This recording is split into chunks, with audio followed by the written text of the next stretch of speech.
नमस्कार साथियों, कैसे हो आप सभी। भाई गणित शिक्षण की शिक्षण विधियां अपनी चल रही थी।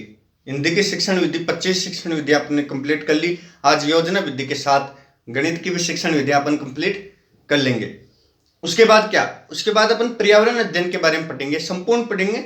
पर्यावरण अध्ययन टॉपिक है, रेट लेवल में विषय है, उसके बारे में संपूर्ण पढ़ेंगे। और क्लासें भी अब से थोड़ी लंबी लेंगे, क्लासें भी लंबी लेंगे। भाई शिक्षण विधियां तो छोटी छोटी होती हैं, कोई बड़ी होती है तो 13-14 मिनट की भी हो जाती हैं, बाकी तो 5 मिनट 6 मिनट इत्यादि रहती हैं। तो अब से पर्यावरण अध्ययन के बारे में संपूर्ण पढ़ेंगे अपन। पर्यावरण अध्ययन कल से वो स्टार्ट करते हैं। आज योजना विधि के बारे में देखते हैं। भाई ड्यूक ड्यूई भाई ड्यूक ड्यूई शिक्षा शास्त्री थे।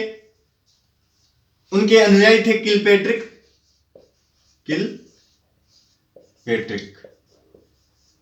भाई किलपेट्रिक जी ने सर्वप्रथम योजना विधि का प्रयोग किया। सर्वप्रथम प्रयोग योजना विधि का किलपेट्रिक जी ने किया। क्या भाई प्रयोजनवादी शिक्षा शास्त्री थे। प्रयोजनवादी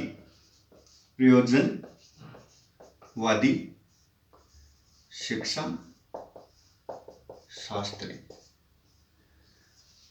कौन। भाई किलपेट्रिक कौन थे? प्रयोजनवादी शिक्षा शास्त्री थे। क्या कहते थे ये? सप्रयोजन शिक्षा सप्रयोजन होनी चाहिए।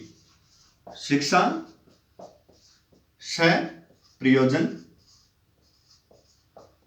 होनी चाहिए। और विद्यार्थियों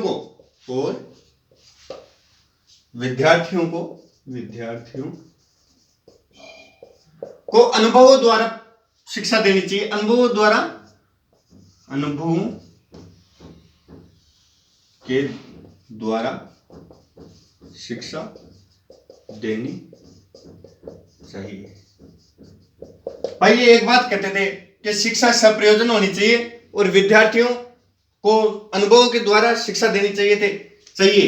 अनुभवों को प्रधानता, विद्यार्थियों के अनुभवों को प्रधानता। भाई ये कहते थे कि विद्यार्थियों के अनुभवों को प्रधानता देनी चाहिए। विद्यार्थियों के अनुभवों को प्रधानता देनी चाहिए, ऐसा कौन कहते थे? किलपेट्रिक। भाई अनुभवों द्वारा विद्यार्थियों को समझाना चाहिए। भाई अगर अपन अनुभवों द्वारा विद्यार्थियों को समझाएंगे तो विद्यार्थियों के पूर्व ज्ञान से हम मेल करके उनको पढ़ाएंगे, पूर्व ज्ञान से संबंधित पढ़ाएंगे, तो उनके अनुभवों को, अगर भाई किसी शिक्षा से अनुभव नहीं प्राप्त होता तो वो शिक्षा किसी काम की नहीं रहती है। तो ऐसा कहते थे किलपेट्रिक जी। ये कहते थे भाई विद्यार्थियों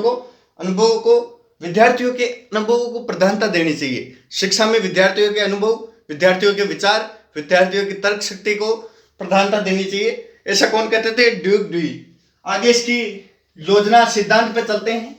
भाई सिद्धांत है, पद पे चलते हैं आगे।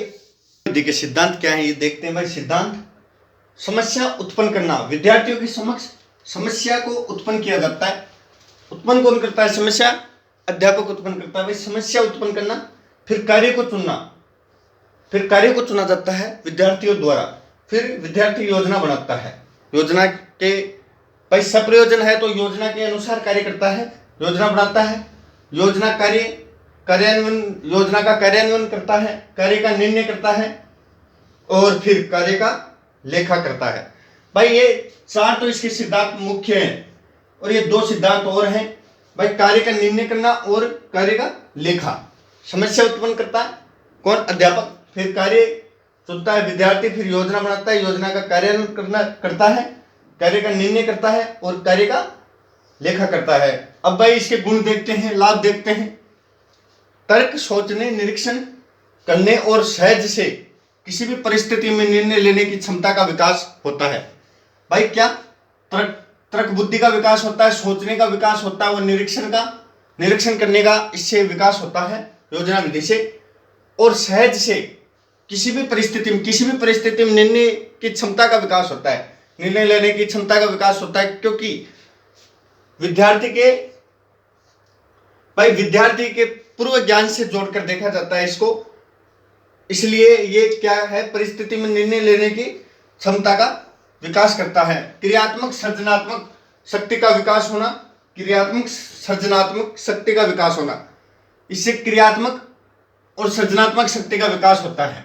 भाई विद्यार्थियों के अनुभवों द्वारा, भाई अनुभवों को जोड़कर इसमें शिक्षा दी जाती है, तो हर परिस्थिति में निर्णय लेने की क्षमता का विकास होता है विद्यार्थियों में। और फिर क्रियात्मक होते हैं विद्यार्थी, सृजनात्मक होते हैं, क्रियात्मक एवं सृजनात्मक शक्ति का विकास होता है। इसके ये गुण थे। भाई अनुभवों द्वारा सीखा जाता है, इसलिए हर एक परिस्थिति में विद्यार्थी निर्णय लेने की क्षमता का विकास होता है, क्रियात्मक सृजनात्मक शक्ति का विकास होता है। दोष देखते हैं, इस विधि में सभी पाठों को नहीं पढ़ाया जा सकता। भाई संपूर्ण पाठ इस विधि में नहीं पढ़ाए जा सकते। भाई संपूर्ण पाठ का शिक्षण इस विधि में नहीं दिया जा सकता। भाई ये थी अपनी योजना विधि। आशा करता हूं आपको समझ में आई होगी। भाई आज से अपनी गणित की शिक्षण विधियां आज कंप्लीट हो गई हैं, हिंदी की शिक्षण विधियां और गणित की शिक्षण विधियां। अब अपन पर्यावरण अध्ययन के बारे में संपूर्ण पढ़ेंगे, रेट लेवल फर्स्ट के विद्यार्थियों के लिए पर्यावरण अध्ययन। जब तक के लिए जय हिंद, जय भारत।